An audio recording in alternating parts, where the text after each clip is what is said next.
Now, Italy has endured Europe's longest lockdown, and finally the day has arrived when Italians will start to move towards normalcy. Tonight marks the last night of a total lockdown in the country. Italians had been eagerly waiting for this day to arrive. Last Sunday, Prime Minister Conte announced that though the lockdown will not be lifted in its entirety, blanket restrictions will be eased. Italy will take the first step towards the phase of what the government terms coexistence with COVID-19 on Monday. After nearly 2 months stuck at home, citizens are being given partial relief. The government has decided that reviving the economy is the key to saving lives. The pandemic has pushed Italy into its worst economic phase and a recession in the first quarter of the year 2020, with its GDP decreasing by 4.7%. While the European Union's GDP has also decreased by 3.5% in the first quarter of this year. Prime Minister Conte has said that a total lockdown may become more harmful than good going forward. With daily death toll declining, the government got the breathing space to plan and implement its second phase of the lockdown. In its new plan, Italy will see production work start on May 4th. Shops, restaurants and bars will also be allowed to start in June. However, schools will remain shut until September. Travel restrictions will remain in place even in phase 2 of the government's plan. May 4th onwards, citizens will only be allowed to leave their houses to shop for groceries and medicines, to go for work or see a doctor, and to visit relatives and partners. Italy is opening parks and allowing funerals to resume, with a maximum of 15 people with certain social distancing rules. However, the onus will remain on citizens to prove that the travel that they undertake is necessary. While many in Italy might not be satisfied with these relaxations, for others it is like a prayer coming true after being forced into home quarantine for 7 weeks. Italy was among the first European countries to impose strict restrictions, shutting down much of normal life on March 10th.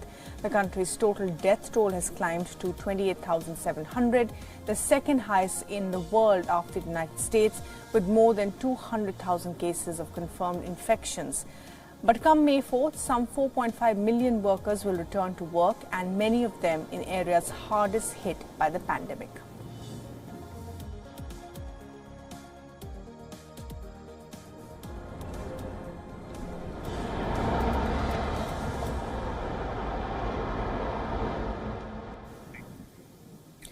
Well, Italy will also begin antibody tests on Monday, along with the gradual loosening of lockdown measures. Now, the Special Commissioner for Italy described it as a new challenge, which by now is clear to everyone on how to treat this pandemic.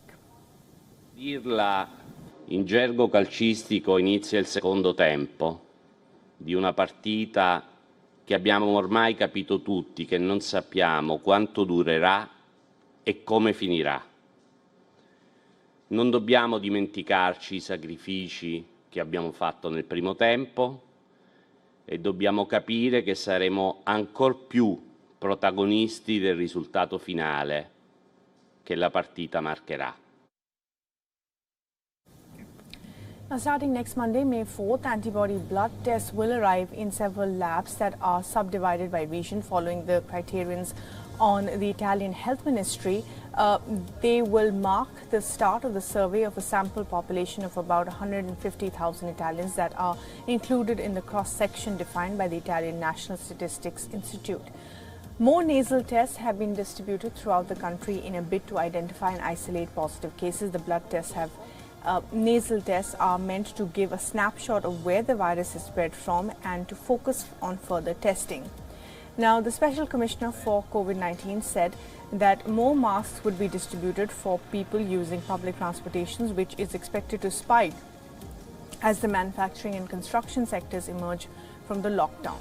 Stores, restaurants, bars and cultural sites such as museums will remain closed until May 18th. Italy is opening parks and allowing funerals to resume, with a maximum of 15 people with certain social distancing norms.